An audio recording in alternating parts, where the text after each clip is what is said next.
Bienvenue au Musée des Beaux-Arts de Lyon pour découvrir l'exposition Étretat par-delà les falaises, Courbet, Monet, Matisse, présentée jusqu'au 1er mars 2026.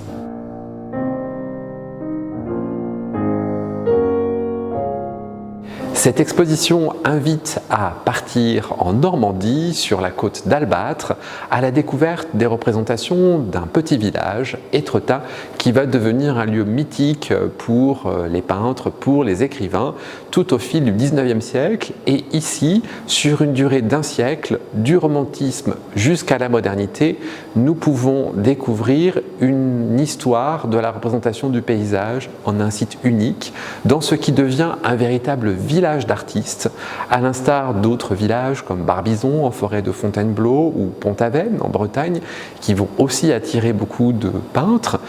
Mais dans ces cas-là, nous sommes sur une durée plus restreinte. À Étretat, nous sommes sur un temps long et nous sommes vraiment face à un résumé de l'histoire de la peinture.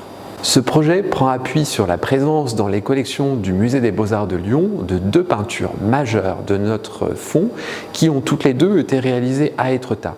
Une vague de Gustave Courbet et un tableau de Claude Monet, Étretat, mer agitée. Ce sont vraiment des morceaux emblématiques de notre musée et nous nous sommes rendus compte en nous intéressant à ces œuvres et à leur contexte de réalisation qu'elles s'inscrivaient dans une histoire très large, que celle-ci était tout à fait passionnante et qu'elle n'avait jamais jusqu'à présent fait l'objet d'une exposition. C'est donc de là qu'est né ce projet pour lequel nous avons eu l'opportunité de nous associer à nos collègues du Städel Museum de Francfort-sur-le-Main en Allemagne qui présentera l'exposition en deuxième étape. Ce musée conserve lui aussi une autre vague de Gustave Courbet et également un autre tableau de Claude Monet qui a été peint à Étretat.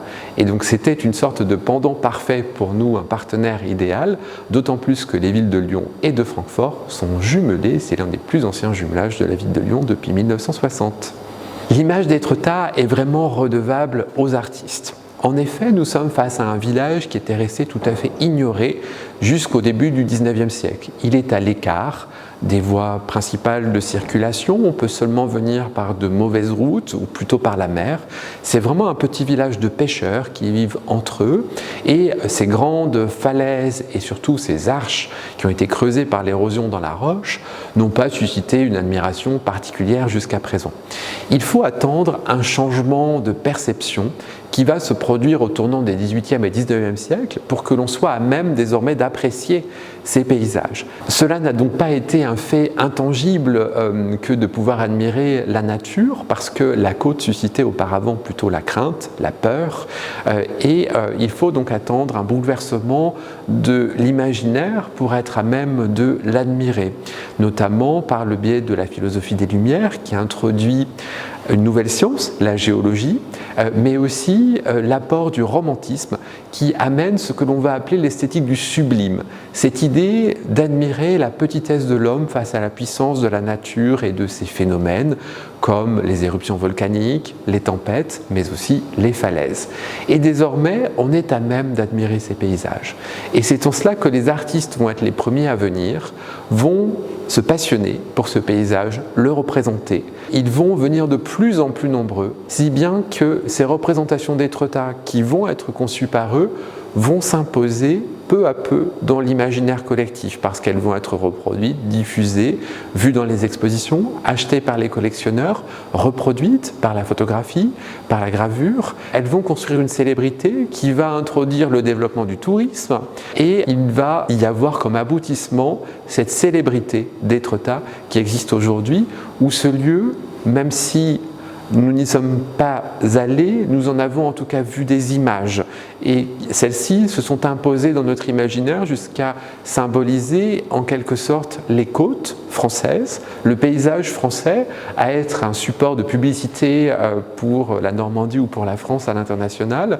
Et il était donc vraiment fascinant de retracer cette histoire et de nous interroger sur pourquoi ce lieu est devenu un mythe et quel a été le rôle des artistes dans cette histoire.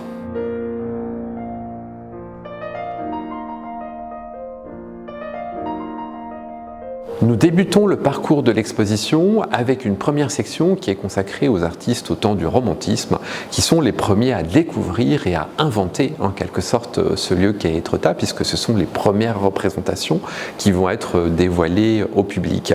Alors il est assez difficile d'être certain de qui est venu exactement le premier. En tout cas, la tradition veut que celui qui se soit installé pour un temps un peu plus long, qui va être hébergé chez des pêcheurs, ce soit Eugène Isabey.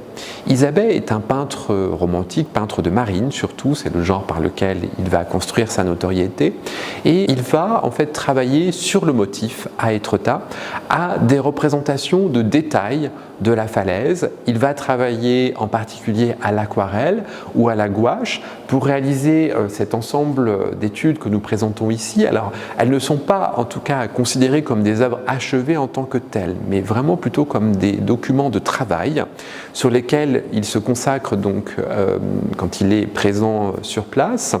Et ces études sont destinées à lui constituer un répertoire de motifs dans lequel il va pouvoir puiser une fois qu'il est de retour dans son atelier pour composer des grands tableaux destinés au salon, qui est cette exposition annuelle, notamment des scènes de tempête ou de naufrage, animées de figures dans lesquelles on pourra retrouver des détails, comme ici la porte d'Amont, qui est celle qui se situe au nord-est d'Étretat, et nous le voyons vraiment au pied de cette arche rocheuse, avec cette mer qui vient battre, on est déjà un jour de tempête, qui vient battre ces rochers. Nous sommes vraiment tributaires de cette vision du romantisme avec cette esthétique du sublime, cette idée de la puissance des éléments qui à la fois fait peur mais qui en même temps fascine, ce qui est un phénomène tout à fait ambivalent. Très vite, à la suite d'Isabey, de nombreux artistes vont venir, et en particulier de grandes figures du romantisme. On peut penser à Victor Hugo, qui est certes écrivain, mais qui est aussi l'auteur de dessins. Il est présent en 1835 à Étretat et il est fasciné par ce paysage. Il écrit d'ailleurs dans une lettre à son épouse, c'est la plus gigantesque architecture qu'il y ait. Nous allons y rencontrer aussi Eugène Delacroix, qui est présent à proximité parce que ses cousins ont acquis une ancienne abbaye, il vient régulièrement leur rendre visite. Il est lui aussi fasciné par ce paysage. Nous allons y trouver très vite aussi des artistes étrangers, et notamment un peintre allemand, Johann Wilhelm Schirmer, qui vient réaliser des études sur le motif qui sont tout à fait fascinantes. Et tout cela, en fait, fait qu'Étretat devient un grand atelier en plein air, où se côtoient des peintres de tradition romantique, des peintres de tradition plutôt classique, jusqu'à Camille Corot, qui vient lui-même en 1872 et qui va être presque effrayé par ce pittoresque des falaises qu'il va fuir pour représenter plutôt la campagne.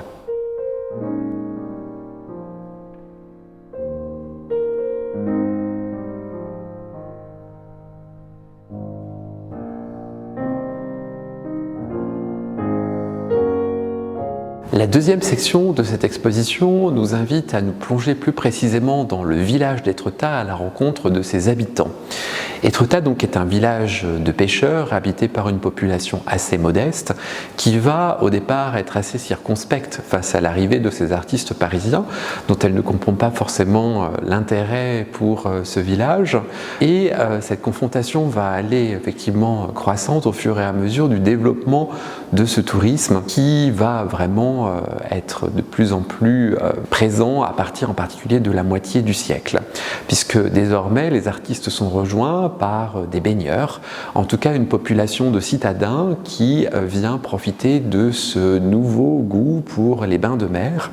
Alors contrairement à beaucoup d'autres stations de la côte normande, ce ne sont pas les bains de mer qui ont fait venir les artistes à Étretat, mais c'est bien l'inverse. Ce sont les artistes qui ont fait venir les touristes et les baigneurs. Et donc, nous allons assister autour de 1850 au développement du phénomène de la villégiature, avec la construction de villas pour accueillir tous ces touristes, mais aussi d'hôtels, d'un casino, d'un établissement de bains de mer. Et les pêcheurs vont se trouver de plus en plus relégués, effectivement, sur une partie de la plage. Alors, nous allons toujours être face à quelques représentations de leur mode de vie qui est considéré comme pittoresque, Étretat est un lieu de pêche qui n'a pas de port en particulier, ce qui implique que les bateaux, à chaque retour de sortie en mer, doivent être remontés sur la plage à l'aide de cabestans, qui sont des treuils qui permettaient donc de les tirer sur les galets. Et il y a donc toute une série de personnages qui sont associés à ces activités de déchargement du poisson et de la pêche.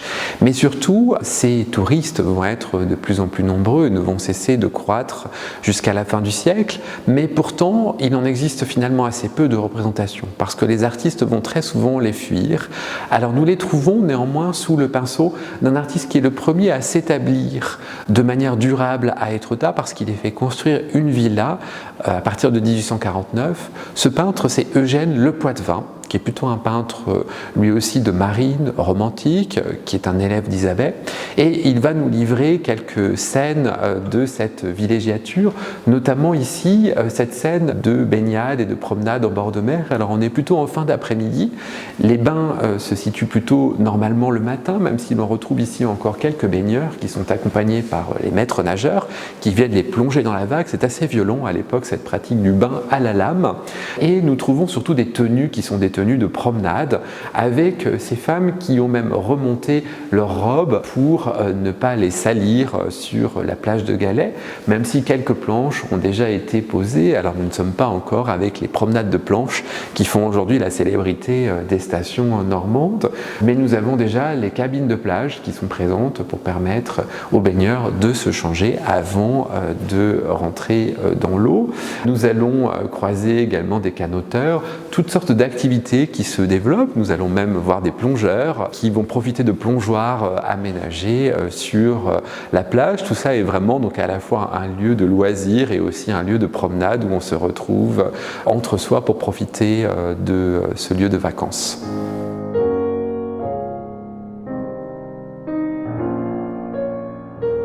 L'un des grands temps de l'histoire d'Étretat est le séjour en 1869 de Gustave Courbet. Alors Courbet est loin d'être le premier artiste à venir à Étretat, beaucoup d'autres sont donc déjà venus avant lui, et il est en fait attiré par le succès de ce lieu et la possibilité de bien vendre les tableaux qu'il pourrait y réaliser. Il est à un moment où il a d'ailleurs besoin d'argent suite à la faillite d'un de ses marchands, et donc il a le projet, lorsqu'il se rend sur place, de concevoir un grand tableau représentant la falaise qu'il destine au salon de 1870. Ce tableau est aujourd'hui conservé dans les collections du musée d'Orsay et il va lui valoir l'un des plus grands succès de sa carrière. Il nous montre le lieu d'une manière qui est un peu différente de celle de ses prédécesseurs, puisqu'il va donc accorder une grande attention à la précision géologique de ce lieu. Courbet est passionné par la géologie depuis son enfance dans sa Franche-Comté natale. Et donc on trouve toute cette solidité de la pierre qui est vraiment sensible dans ce tableau. Surtout, il accorde aussi une large place aux coulisses sur la gauche de cette falaise que l'on voit très rarement représentée, avec notamment une porte qui paraît bien mystérieuse, mais qui en fait est simplement un abri creusé dans la falaise servant à stocker du matériel de pêche. Cette porte existe d'ailleurs toujours sur place à Étretat. L'activité humaine est réduite ici presque à son minimum, puisque nous avons donc deux bateaux de pêche ici échoués sur la plage qui sont donc ce que l'on appelle des caïques. Localement, c'est une forme spécifique de bateau qui permet d'être tiré sur les galets. Nous avons donc un cabestan qui est ce treuil qui permet de tirer les bateaux sur la plage. Et puis on distingue, en regardant vraiment ce détail de très près, des petites taches de couleur qui sont en fait des femmes du village qui sont occupées à laver leur linge sur la plage dans un petit cours d'eau qui se dévoile à marée basse et qui était donc vraiment le lieu où les femmes se retrouvaient pour venir laver le linge. Courbet va ensuite accompagner ce projet d'une évolution à la suite d'un phénomène météorologique qui va se produire entre le 11 et le 12 septembre 1869. Une tempête violente se déclare avec des effets dévastateurs sur tout le littoral de la Manche. Cette tempête est bien répertoriée dans la presse de l'époque et elle va donner à Courbet le projet de représenter la violence des vagues. Elle va donner naissance à toute une série de vagues qui montrent cette violence des éléments. Nous avons la chance dans l'exposition de pouvoir en réunir un très bel ensemble qui montre cette variation continue sur ce motif que Courbet va d'ailleurs prolonger assez longtemps jusqu'à la fin de sa vie pour répondre à la demande des collectionneurs, puisque vraiment ce séjour d'Étretat est la période où il va rencontrer avec sa production le succès le plus important au fil de sa carrière. Nous avons un témoignage tout à fait intéressant de ce travail de Courbet qui nous est livré par Guy de Maupassant. L'écrivain Guy de Maupassant a passé son enfance à Étretat et il est très familier des lieux et il vient lui-même observer sur la plage les effets de cette tempête. Il croise alors un ami qui lui propose de venir voir Courbet au travail. Courbet avait loué pour son séjour l'ancien atelier occupé par Le Poitevin sur la plage d'Étretat. Il était donc directement face à la mer et Maupassant nous le décrit allant de la fenêtre à son chevalet pour porter directement sur la toile le résultat de son observation, travaillant en pleine pâte avec la matière, n'hésitant pas à utiliser la brosse et surtout le couteau à palette pour des effets de matérialité qui sont extrêmement nouveaux et qui vont frapper ses contemporains. Nous avons en particulier l'opportunité de réunir ici les deux vagues conservées dans les collections de Lyon et de Francfort. Celle de Francfort est sans doute la plus précoce, peinte probablement sur le motif pendant son séjour, tandis que celle de Lyon va vers une abstraction de plus en plus importante du motif. La vague devient presque une falaise, comme si elle était gagnée par ce monde minéral et comme si l'on perdait ce sens de l'observation pour aller plutôt vers une construction mentale et vers cette image que l'artiste cherche à rendre, qui est très héritière, là encore, du romantisme et de cette notion de sublime et qui est à la fois toute personnelle aussi de la part de Courbet.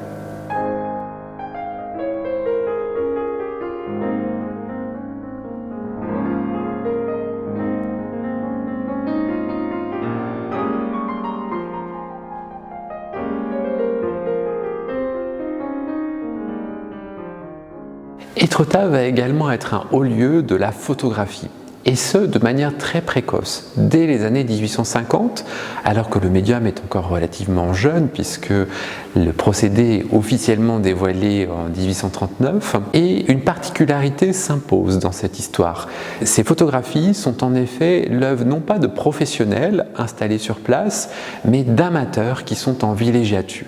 Alors au sens d'amateur, il faut entendre en tout cas des aristocrates ou de grands bourgeois fortunés qui viennent ici en villégiature, qui sont des personnalités qui se sont intéressées aux potentialités de la photographie et qui ont suivi une formation auprès de grandes personnalités comme notamment Gustave Le Gray, qui est l'un des grands acteurs de ces débuts de la photographie sur papier. Ils ont donc une parfaite maîtrise technique, ils n'ont pas de contrainte de vendre leur production et leur seul objectif est de faire des recherches d'originalité dans la composition, dans le procédé, d'arriver à obtenir des résultats que personne n'a eu auparavant. Et quoi de mieux que ce lieu, effectivement, pour trouver des points de vue originaux. Et nous allons donc en particulier croiser ici un personnage qui s'appelle Alphonse Davanne, qui est un chimiste de formation, qui est rentier et qui sillonne donc avec sa famille les villes d'eau ou les stations balnéaires. Il va venir au moins à 2 reprises à Étretat, et notamment en 1862, où il réalise une série de clichés qui sont passionnants par leur maîtrise de la composition, par leur perfection technique, notamment dans ce rendu ici au niveau de la plage de cette succession de portes, puisque nous voyons la plus grande des portes d'Étretat, qui est la Manne-Porte, à travers l'ouverture de laquelle se devine l'aiguille et l'extrémité de la porte d'aval. L'artiste dont le nom vient peut-être en premier à l'esprit lorsque l'on évoque Étretat, c'est Claude Monet. Claude Monet est d'ailleurs familier de la côte normande depuis l'enfance, puisqu'il a grandi au Havre, et il va venir à 6 reprises en tout et pour tout à Étretat, ce dès les années 1860. En particulier, il va passer ici un moment clé de son parcours vers l'impressionnisme, qui est l'hiver 1868-1869. Il loue à cette date une maison en compagnie de sa compagne Camille et de son plus jeune fils, Jean, et il va réaliser là quelques-uns des tableaux majeurs qui vont marquer son évolution. L'un d'entre eux est ce grand format qui appartient aux collections du musée de Francfort, Le Déjeuner, qui est peint à Étretat, donc même si on ne voit pas ce paysage pittoresque.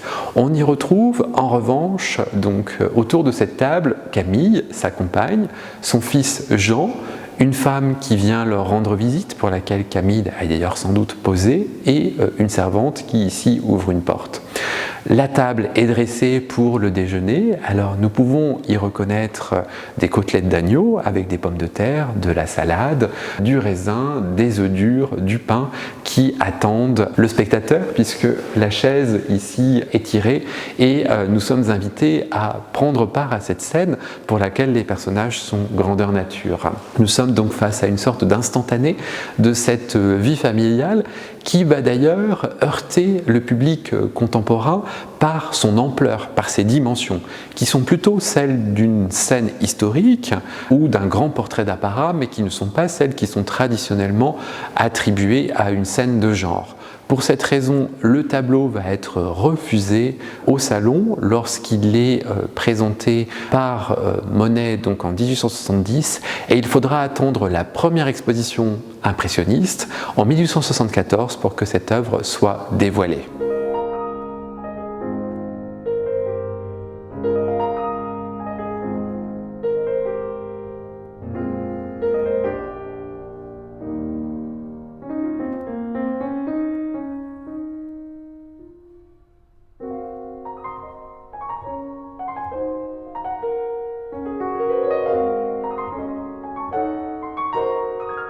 Monet va revenir ensuite à 4 reprises chaque année entre 1883 et 1886 à Étretat pour ce qui est vraiment un moment phare de sa carrière. Il va travailler sur le motif inlassablement et surtout il va ici mettre en place une méthode de travail qui va par la suite s'imposer dans sa pratique, qui est d'avoir de front simultanément plusieurs tableaux sur un même motif sous une lumière différente, sous un effet météorologique différent, à un moment de la journée différent.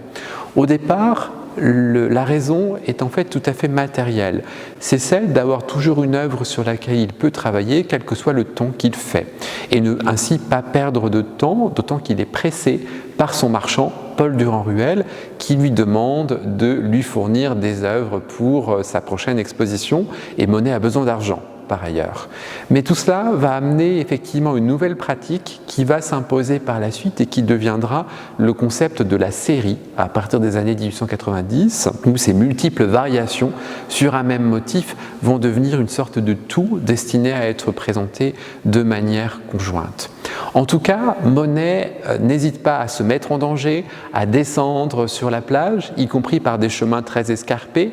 Il va même, à un moment donné, manquer à être emporté par la marée montante parce qu'il s'est fié à un calendrier des marées qui n'était pas de la bonne année. Et il va en tout cas aussi multiplier les effets de couleurs, les effets de matière pour rendre ce paysage et ces variations atmosphériques infinies qui le composent. Nous allons trouver ici, sur un temps très court, une multiplicité de propositions qui est extrêmement fascinante à contempler de près, à admirer ce jeu des reflets sur la mer, où l'on voit ici par exemple la multiplicité d'effets colorés par lesquels il arrive à rendre ce reflet de l'aiguille dans la mer. Cette lumière qui arrive ici de la droite, c'est donc une lumière du matin qui vient frapper le sommet de l'aiguille, cette différenciation dans le rendu de la surface des différents éléments qui composent ce paysage. Monet vient volontairement hors saison à Étretat. Il va privilégier plutôt l'hiver pour fuir les touristes qui déjà sont trop nombreux à son goût. Évidemment, le temps est parfois mauvais, mais il arrive néanmoins à travailler, notamment depuis la fenêtre de sa chambre d'hôtel qu'il loue sur la plage d'Étretat. C'est le cas dans ce tableau qui est conservé dans les collections du Musée des Beaux-Arts, Étretat mer agitée, où nous sommes donc en février 1883 face à un jour de tempête. La mer est déchaînée, les pêcheurs n'ont pas pu sortir en mer, ils sont ici contre leurs barques qui sont remontées sur la plage, et nous découvrons à leur côté un autre motif qui est caractéristique de ce lieu. Ce sont ces bateaux qui sont hors d'usage, qui ont été donc remontés définitivement sur la plage, couverts de chaume et qui servent à stocker le matériel de pêche. On les appelle des caloges et c'est un motif caractéristique d'Étretat. Monet arrive à rendre vraiment la violence des éléments avec ses coups de pinceau qui viennent s'enrouler en boucle ici pour figurer la mer, qui contraste avec la solidité de la falaise, avec ces strates qui viennent ici se superposer, qui contraste aussi avec ces coups de pinceau qui viennent marquer les effets de la pluie dans le ciel. Le tout avec un rendu des couleurs qui est évidemment extraordinaire, tel que les impressionnistes peuvent le mener à bien dans leur recherche, puisque l'on va trouver toute une gamme extrêmement variée de teintes qui va du vert au bleu, au rose, jusqu'au violet même parfois, avec des couleurs qui peuvent être très inattendues mais qui viennent recomposer cet effet atmosphérique.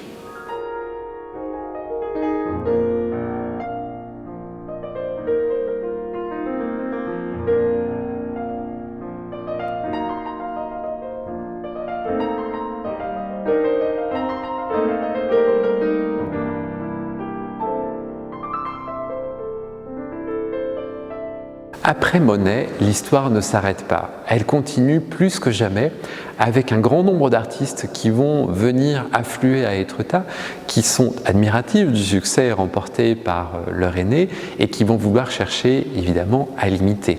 Alors nous allons assister à une floraison d'un grand nombre de propositions artistiques parce qu'il s'agit de chercher à se démarquer, à trouver des voies originales pour figurer ce site qui a déjà été beaucoup dépeint.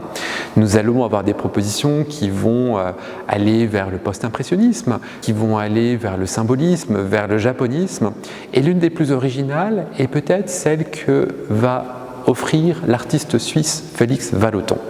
Il est présent à Étretat à l'été 1899 pour son voyage de noces. Il vient en effet de se marier et il va passer quelques mois et lui va aller un peu à rebours des propositions de ses prédécesseurs. La plupart d'entre eux avaient en effet fui les touristes, lui au contraire va s'attacher à les représenter. Il va parcourir la station muni d'un appareil photo instantané qu'il a acheté peu auparavant, il va prendre des clichés et revenu ensuite dans l'atelier qu'il s'est aménagé, il les développe et il s'en sert pour réaliser des compositions avec des couleurs très vives qui sont comme des instantanés de cette vie des touristes à Étretat. Nous allons y retrouver notamment les baigneurs qui viennent sur ces plages avec beaucoup d'humour dans la représentation. Nous voyons ici notamment cet homme avec ce teint très rouge, on sent que l'eau est froide et visiblement il cherche à apprendre à nager à son fils sous le regard bienveillant de son épouse. Nous allons retrouver également une scène de la vie des pêcheurs. Ici, alors nous sommes jour de fête nationale, le 14 juillet, ce que symbolise le petit drapeau qui est ici au sommet du mât du bateau. Donc c'est un jour chômé. Les pêcheurs ne sont pas sortis en mer, ils sont en train de discuter entre eux accoudés à ce bateau, mais on ne voit pas leur visage. Le tout avec cette palette de couleurs extrêmement vive et ce sens de la synthèse très décoratif qui vient ici construire cette composition et qui est propre à l'art de Félix Vallotton et plus largement à celui de ce groupe des Nabis, qui est ce groupe de peintres aux côtés de Bonnard, de Vuillard, dont il était l'un des membres.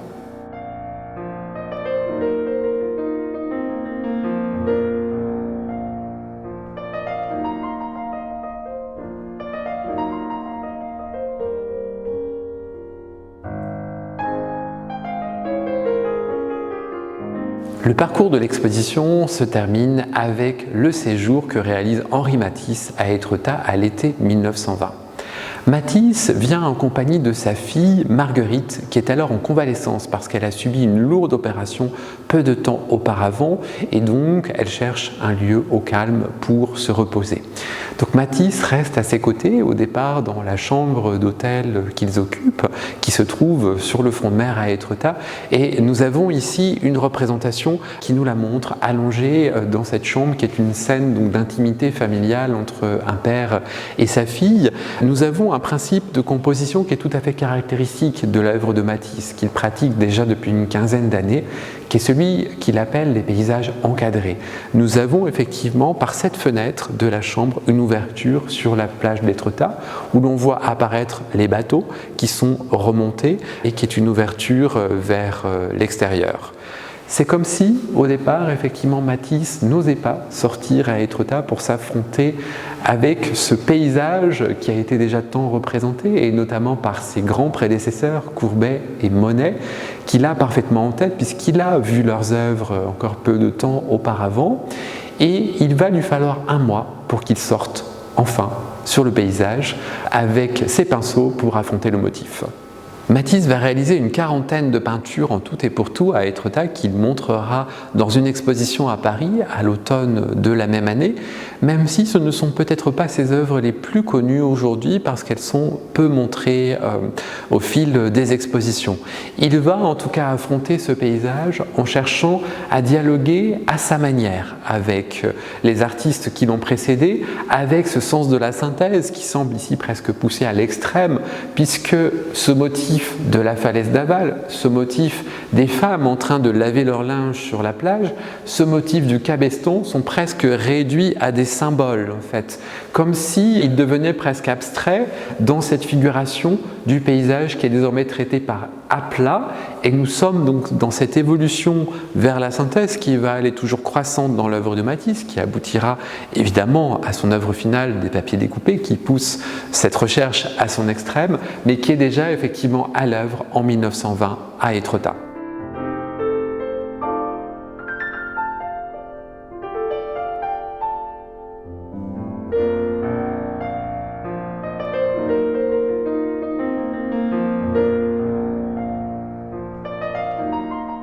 Cette exposition rappelle aussi l'importance d'Étretat dans la littérature. C'est un lieu qui a été très important pour les écrivains. Victor Hugo est l'un des premiers à venir, mais surtout une figure va s'imposer dans cette histoire. C'est Guy de Maupassant qui passe son enfance à Étretat et qui revient ensuite se faire construire une villa dans le village. Maupassant va prendre ce lieu pour décor pour plusieurs de ses romans, de ses nouvelles. On le retrouve par exemple dans Une vie. Et surtout, en fait, il va partager son amour de ce lieu avec son aîné Gustave Flaubert. Flaubert cherchait en effet un site pour y installer un épisode de son roman en cours d'écriture, Bouvard et Pécuchet, où ces deux bourgeois vont se passionner pour toutes les sciences possibles et imaginables, tout ça se termine en catastrophe, et ils vont à un moment donné se passionner pour la géologie. Flaubert cherchait un lieu avec de grandes falaises, et Étretat lui semblait tout indiquer.